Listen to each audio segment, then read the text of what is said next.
to start with title.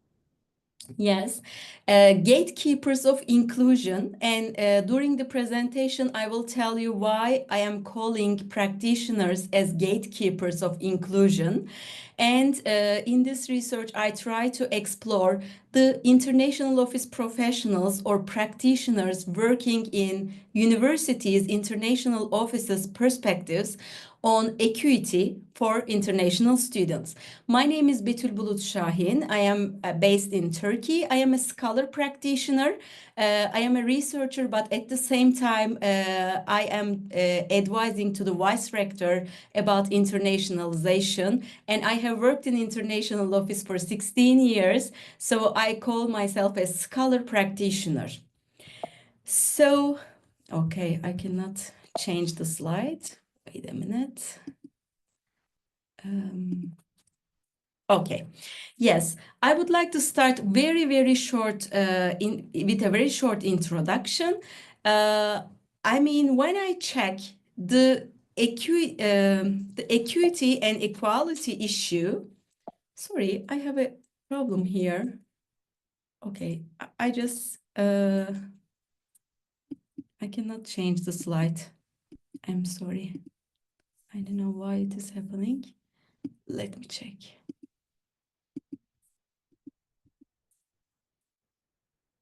I am so sorry. I am trying again.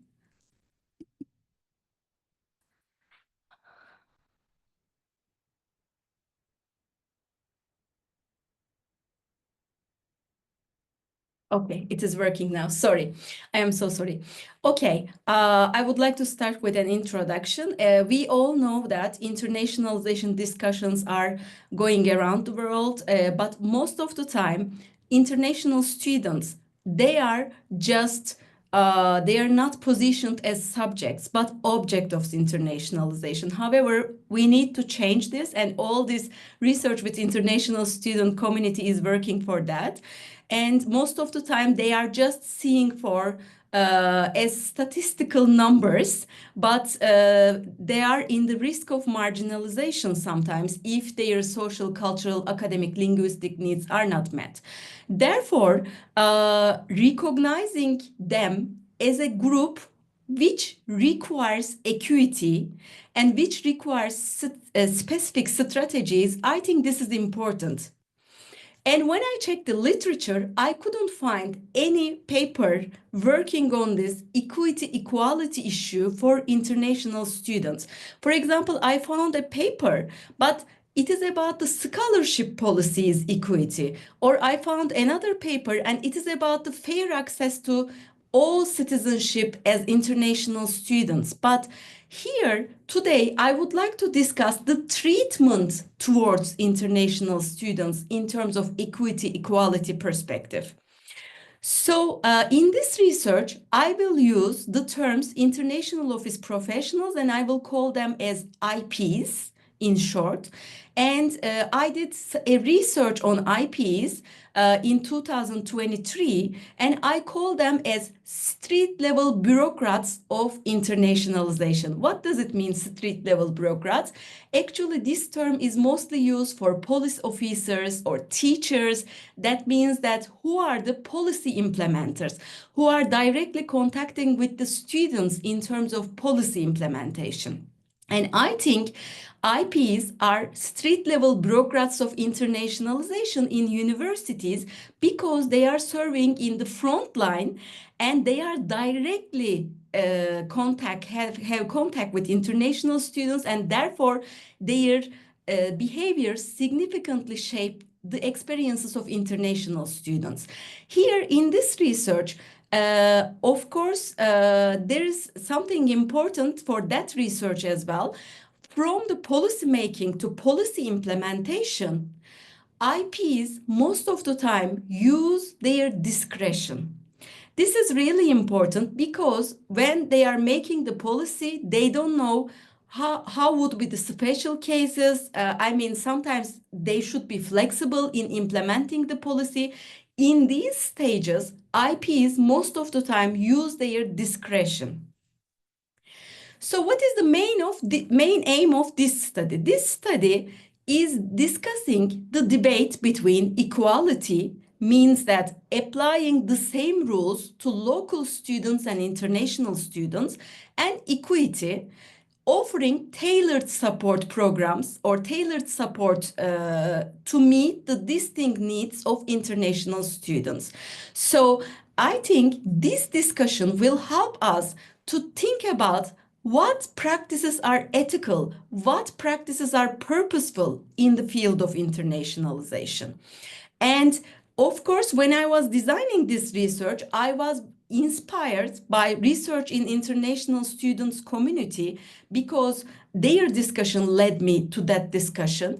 And I tried to find out IP's perspectives on, shall we treat international students identically to domestic students, or shall we support them through context sensitive provisions?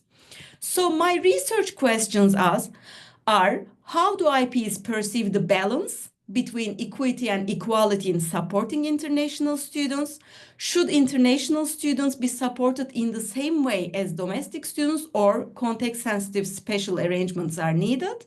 And how do institutional structures and policies impact IPs to address the needs of international students? So for this research, I used a qualitative research design. I have conducted two different focus groups with 6 participants. I would like to say thank you to all IPs who have participated in my research.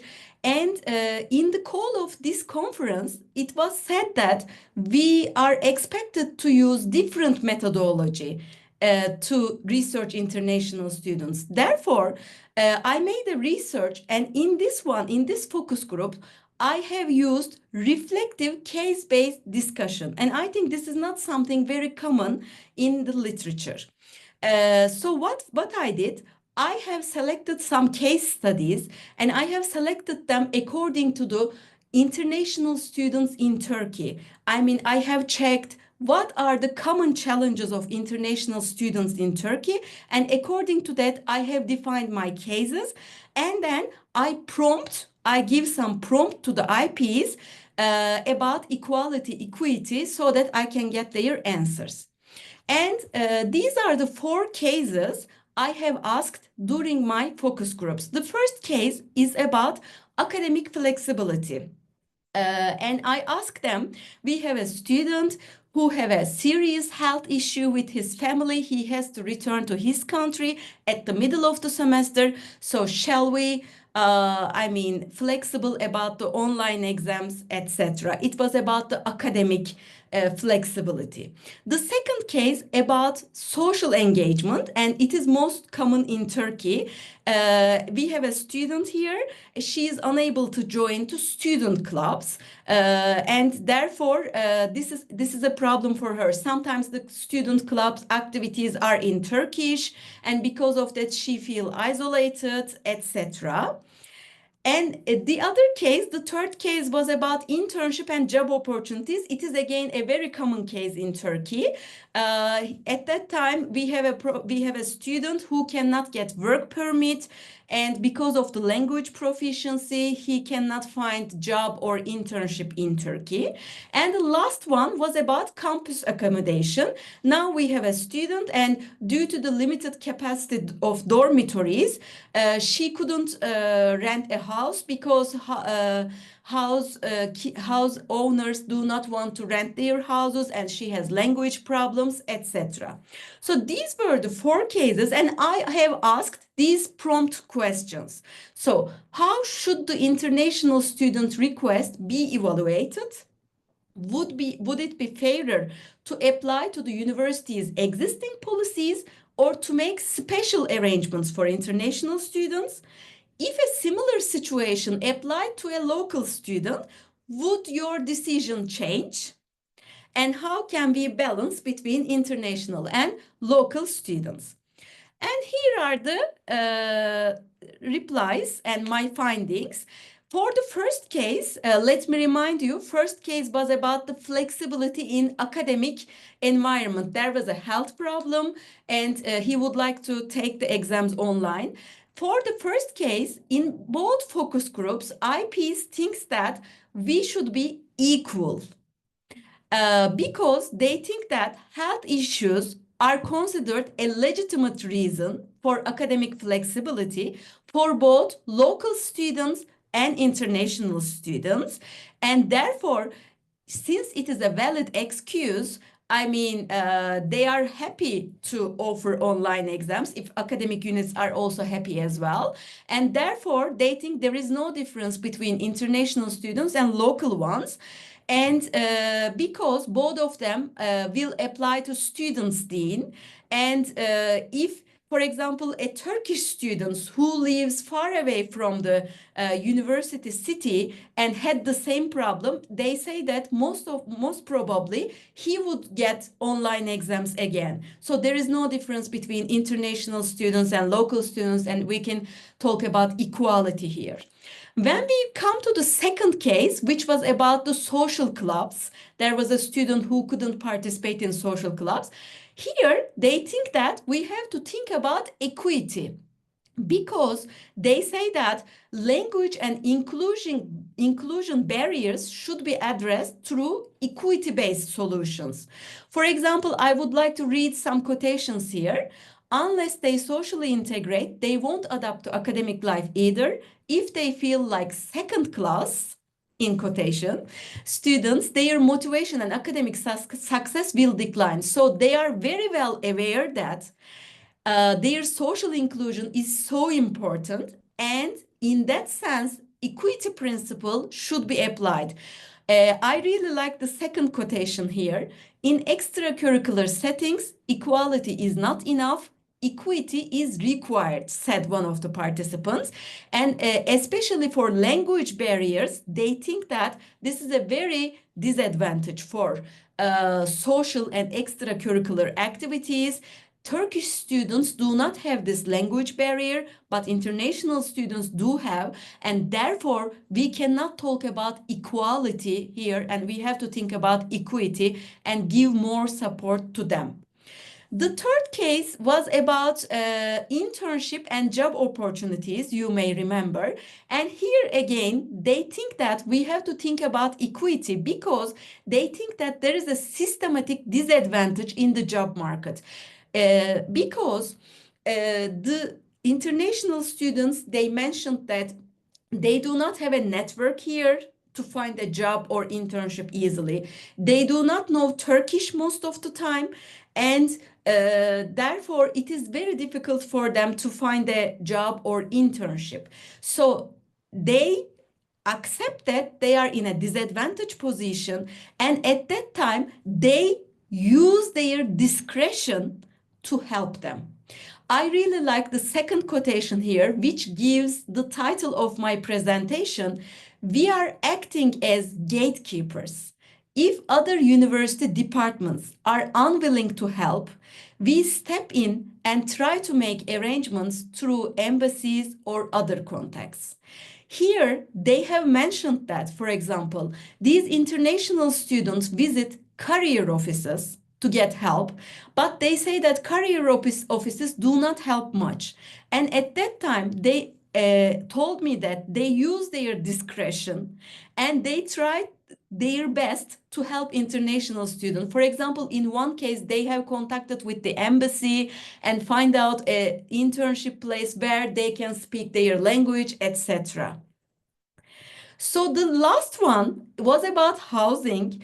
Although the quotations are here very short, I should say that, I mean, they told a lot for this question, and they think that, again, a positive discrimination is needed here. Sometimes they used the example of gender issue because they say that it is the same with gender equality, because when we say gender equality, we are talking about positive discrimination towards women.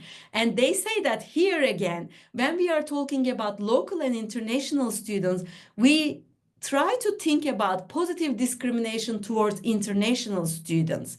Because for housing, Landowners, they do not want to rent their houses to foreigners because they know that they are temporary. And most of the time, since they do not know Turkish, they cannot communicate well with the landowners. And I asked them how they use their discretion here. They told me that, of course, we do not go with them and look for houses. We cannot do this. But what we are doing more guidance for international students. Before they come, we send a lot of information to them, online platforms, etc. They can find houses. And we increase the guidance to international students for the housing issues. They use their discretion in that way. So what I would like to say is that in three cases, not in the academic one, but in the social clubs, in the job market, and in the housing issue, they use their discretion to try to get this equity for international students. Because of that, I call them gatekeepers of inclusion. For example, maybe I forgot to say, but for the second case, social clubs, they told me that sometimes it is happening. The international students come to them. They cannot join the social clubs. They use their discretion. For example, sometimes they organize coffee hours in their hall, in their offices, to get international students and local students together so that they can socialize together. Or sometimes they help them to find their own international student club society. So they try to be part of a society. And sometimes through mentoring and buddy programs, they help. But in each three cases, they told me that they use their discretion to help them. So, in general, what are the other comments that I would like to mention? They say that despite the increasing presence of international students, unfortunately, in the universities, institutional structures, most of the time, are reflecting a one-size-fits-all approach. So they do not get into account international students' complex needs most of the time. And what they say is that we are putting band-aids on the problem until the system improves, because they say that most of the time it is really difficult to change the system, national system or institutional system. For example, for the job and internship issue, we have working permit problems, and this is a national issue. Of course, they do not have authority to solve it, but until the system improves, they are putting band-aids on the problem. Or they told me that we need to systematize these solutions so that they are not dependent on individual goodwill. They use their discretion, but they are hesitating about that, because sometimes they say if another student is in the same position and if he didn't ask, I mean, they try to be fair to everybody, but it is not easy because system is not helping with that. There should be a policy so that when the next case arises, we don't have to reinvent the solution each time. So systematization is one of the things that they need in terms of this equity perspective. Oh, again, it is not changing. Okay, so conclusion is that the findings highlight complex tension between equality and equity issues supporting international students. And IPs are mostly acting as critical gatekeepers of inclusion, but sometimes they face limitations due to the institutional constraints. Most of the time, the equity is done through discretion. And I think there is something we have to discuss here. I mean, how much discretion they can use. I mean, shall we leave equity to their discretion only? So therefore, their recommendation is universities should develop long-term policies for international student support, ensuring consistency across academic units and administrative offices, because when it leaves to the discretion, they cannot be sure that they are fair to all international students in the same way, because they told me that they can only help to the ones who come to their office and who ask for help. Instead of that, they think that equity principle and these tailored policies should be included in the university internationalization policy in general. Okay, I think that is all. My contact details are here if you would like to reach me about that. And now I stop my share. Yes. And I'll stop the recording as